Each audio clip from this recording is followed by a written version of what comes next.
அனைவருக்கும் வணக்கம். தமிழ்நாட்டில் வருகின்ற 3-4 தினங்களுக்கு மழை நிலவரம் எப்படி இருக்கும், எந்தெந்த மாவட்டங்களில் நாம் மழையை எதிர்பார்க்கலாம், எங்கெங்கெல்லாம் அதிகமான மழை பொழிவு இருக்கும், எங்கெங்கெல்லாம் வறண்ட வானிலை காணப்படும். இந்த விஷயங்களை தான் நான் உங்ககிட்ட இந்த காணொலியில் பகிர்ந்துக்கிறேன்.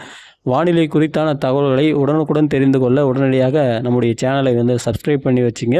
அதே மாதிரி அதிகாரப்பூர்வமான தகவலை தெரிந்து கொள்ள IMDயை ஃபாலோ பண்ணிங்க. இந்திய வானிலை ஆராய்ச்சி துறையை பார்த்தீங்கன்னா ஃபாலோ பண்ணி வச்சுங்க. அவங்க அஃபிஷியலான நியூஸ் கொடுப்பாங்க. நம்ம நம்முடைய கணிப்புகளின் அடிப்படையில் தான் இந்த தகவலை பகிர்ந்துட்டுருக்கோம்.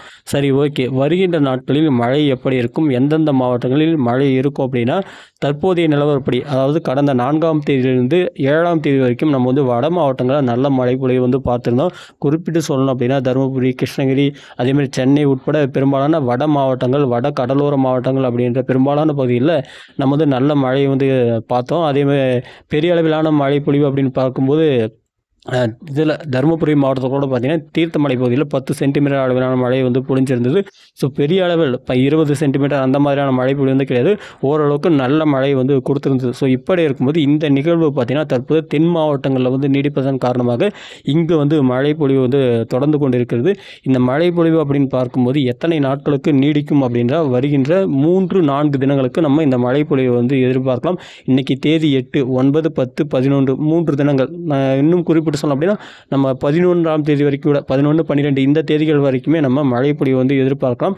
எந்தெந்த மாவட்டங்களில் நம்ம மழை பொழிவு குறிப்பிட்டு சொல்லணும் அப்படின்னா அதிகமாக எதிர்பார்க்கலாம் அப்படின்னா தூத்துக்குடி, திருநெல்வேலி, கன்னியாகுமரி, தென்காசி ஆகிய மாவட்டங்களில் நம்ம பெரும்பாலான பகுதிகளில் நல்ல மழை பொழிவு எதிர்பார்க்கலாம். ஒரு சில இடங்களில் கனமழை கூட இருப்பதற்கான சாத்தியக்கூறுகள் இருப்பதை போல தான் நமக்கு தெரிகிறது. இது தவிர்த்து நம்ம பார்க்கும்போது ராமநாதபுரம், விருதுநகர், மதுரை, தேனி ஆகிய மாவட்டங்களில் ஆங்காங்கே சில பகுதிகளில் இடிமழை, அதாவது இது வெப்பச்சலன மழை பொழிவு, நாள் முழுவதும் பெய்யக்கூடிய கனமழை பொழிவு, அதீத மழை பொழிவு கிடையாது. காற்று சுழற்சியால் ஏற்படக்கூடிய மழை பொழிவு கிடையாது.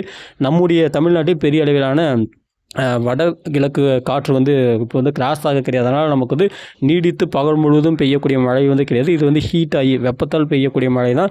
இதன் அடிப்படையில் தான் நமக்கு இந்த மழை பொழிவுகள்லாம் தற்போது பதிவாயிட்டிருக்கு.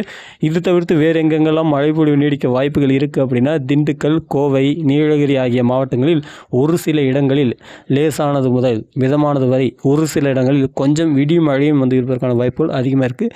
சென்னை முதல் நாகை வரை கடலோர மாவட்டங்களில் ஒரு சில பகுதிகளில் லேசான முதல் மிதமான மழை இருப்பதற்கான சாத்தியக்கூறுகள் இருக்கிறது. வரக்கூடிய நாட்களில் நம்மளுக்கு நிறைய மழை தரக்கூடிய நிகழ்வுகள்லாம் நிறைய இருக்குது. குறிப்பிட்டு சொல்லணும் அப்படின்னா 17ஆம் தேதிக்கு பிறகு, வருகின்ற 17ஆம் தேதிக்கு பிறகு நமக்கு நிறைய காற்று சுழற்சிகளாம் இருக்குது. 20ஆம் தேதிக்கு பிறகு நமக்கு ஒரு புயலே கூட வருவதற்கான வாய்ப்புகள் அதிகமாக இருக்குது. அப்படி புயலாக உருவாக்கக்கூடிய பட்சத்தில் அதற்கு சென்யார் அப்படின்ற பெயர் வைப்பாங்க. இந்த புயல் கண்டிப்பாக நம்முடைய தமிழ்நாட்டுக்கு பெரிய அளவிலான மழை பொழிவை கொடுக்கக்கூடிய புயலாக அமைய இருக்கிறது.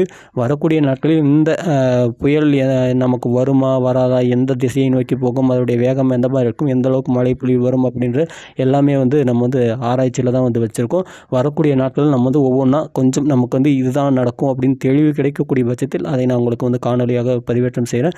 வானிலை குறித்தான தகவலை தெரிந்து கொள்ள உடனடியாக சேனலை சப்ஸ்கிரைப் செய்து வைத்துக்கொள்ளுங்கள். நன்றிகள்.